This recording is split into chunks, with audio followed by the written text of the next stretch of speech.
What age were you? 14 when I had my first drink, which seems to send people into kind of an awful shock, you know. But I don't know, I think a lot of people kind of have their first drink at a young age. And what did it do for you? It transformed me. It was like being given the keys to the kingdom, because I was always so shy and kind of paralysed kind of around people. It just suddenly made me be able to laugh and joke and talk to boys and kind of feel the same as everybody else, which I never felt. I always felt kind of weird and kind of on the edge of things and kind of less than. So at 14 you discovered that alcohol could loosen you up.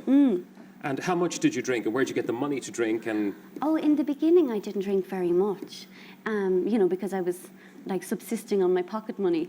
And you know, I drank at weekends, and it wasn't very much. Like what? Vodka. Wine? Vodka? At 14? Straight vodka. And did the folks have no... I mean, they couldn't smell it, obviously, because it was vodka. No, they had no idea. Of course they didn't, you know. They just thought you were coming out of yourself a little bit. Well, no, because it wouldn't have happened around them. You know, it was at dances and discos and stuff like that, you know. Certainly wouldn't have been drinking me vodka at home, you know. So, I mean, my poor parents, like, didn't actually know until, you know, years later, really. But how'd you do in the Leaving Cert? I mean, you went to college, so you obviously did okay. I mean, I always kind of did. I always did well at school. I mean, I got 8 honours in my Leaving, and I went down to college and I did law and I got my degree. You know, so I managed. I mean, I binge drank. You know, when drink became a problem for me, I didn't drink every day. And I always thought, you know, because I didn't drink every day, I wasn't an alcoholic. But I drank in binges, so that when I wasn't drinking, I kind of achieved, you know, and managed to kind of do enough to get by. Exactly, yeah. Yeah. When did you... I know that you went to London for a bit of excitement after working in various jobs here. Yeah. But when did you begin to realise that drink was a problem rather than drink like anybody else? Well, I didn't really realise it was a problem until I was in the treatment centre, because I didn't want to realise. I mean, it was obvious to everybody else it was a problem.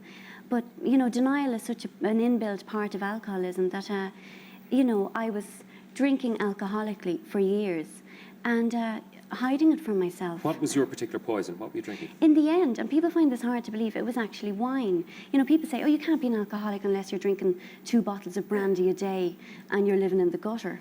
You know, I drank wine, and I still had a job, I still had a flat, I had the semblance of a life.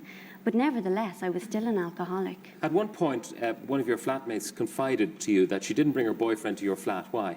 Because she could never be sure of what state I'd be in when she arrived home with him. What, either flat out on the couch, ossified, or aggressive, or... Well, I was never really aggressive, but yeah, ossified, or, oh, maudlin. You know, I used to kind of, cry a lot, watch telly and cry about puppies and donkeys and, you know, ridiculous, self-indulgent nonsense, you know. And, you know, I tried to get them to join in with the crying as well. Isn't it terrible? Look, you know. And they'd be looking at you and saying, God, isn't it terrible? Isn't it terrible? Look at her. It came to a head, though. You actually tried to take your own life. Was that a serious attempt or a call for help? No, I mean, it was a real cry for help. What happened? Well, it was the year that I was 30, and, you know, I really felt horrific. You know, I was stuck in this job that I hated, and I felt like a terrible failure and terrible shame that I couldn't stop drinking. Because, you know, I used to promise people I'd stop, like I promised my friends and my flatmate, and it was, I couldn't understand why I couldn't, because my intentions, you know, I really meant to. And it was getting worse, you know, the gaps between the binges were getting shorter and shorter. And I was having suicidal thoughts, you know, I was feeling so trapped. And I took, you know, an overdose. And while it was happening... An overdose of what? Of antidepressants. I was on antidepressants because I was always depressed, which, I mean, it's no wonder, because I was, you know, drinking alcoholically. And did the doctor not spot when he interviewed you for the depression that you actually had an alcoholic problem? No. So here you were with lots of drink in your flat and lots of these pills. Yes. Yeah, so I took this, you know, attempt at an overdose. But, you know, I rang somebody, you know, because I was doing it and I was thinking, I don't actually believe this is happening to me. I don't believe that things have got so bad that I'm actually trying to kill myself. So, and the upshot of, like, the attempted suicide was, like, my father and my family got to know just how bad my drinking was. And they arranged for me to go to the Rutland. And what was your attitude in the Rutland Centre when you arrived in there first? Because, I mean, you had masqueraded quite successfully as a non-drunk, dressed respectably, held down a job. So when you Well, were surrounded by when I people who went- stayed... When I went, I mean, still didn't think I was an alcoholic, and I was going in, I was thinking, look at them, the craters, the poor devils, the poor alcoholics, you know. And I was thinking, no, I'll do the 6 weeks, and everybody that's cross with me at the moment, they'll think I'm great when I come out. Everybody will forgive me, all my friends will be back, you know. And I was doing it for entirely the wrong reasons, and didn't think I was an alcoholic, and felt so sorry for all the other poor people who were there. Yeah. How did it get in on you finally that you had an alcoholic problem? I don't know, because we all changed while we were there. Like the first day I was there, I met a man who was a real hard Dublin chaw. You know, he'd been in prison, he'd been in hospitals, he'd put people in hospitals, and you know, he was telling me this terrible litany of awful things he'd done. And then he finished by saying, "But I'm a changed man today, Marian. Today, I am not afraid to cry." And none of them were afraid to cry by the end of it. You know, all these hard men. You know, I don't know. It was a very subtle kind of a thing. Did you have to go through the confrontation with friends and family? Yes.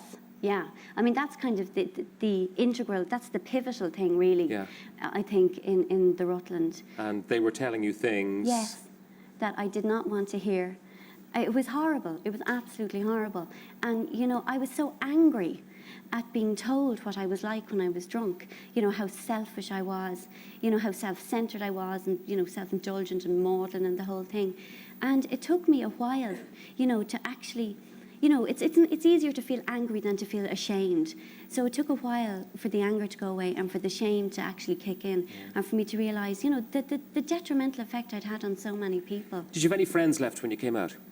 I did, yes. I mean, I had isolated an awful lot in the last days of my drinking, but people were still very, very good to me.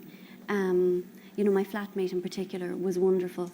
And so when I came back to London, you know, she was there. Right. You also got married. I did. Now, who was the man? Had you known him before? Yes, I had. He was a friend. I'd known him like through my drinking, and we'd kind of lost touch in the last 4 or 5 months of my drinking as I began my terminal decline into alcoholism. But something weird happened. When I was in the Rutland Centre, a phone number started kind of going through my head, and I wasn't sure whose number it was. I thought it might be a friend, Anne-Marie's, might be her old flat and stuff like that. And I asked, could I make a phone call? And this was a kind of an unusual thing to do, because in the Rutland, like, phone calls are well, they were rationed. I think it was 3 a week you were allowed to have. So I was wasting my precious phone calls on this number that I didn't know whose it was. And they rang the number for me, and it was actually Tony's, the man that I eventually married. Right. And who thinks you're wonderful? Well, I don't know, you'd have to ask him that, you know. He's here somewhere. Yeah, where is he? The whole question, though, of your drinking, you've abandoned that and you accept the fact that you'll never be able to take a drink ever again.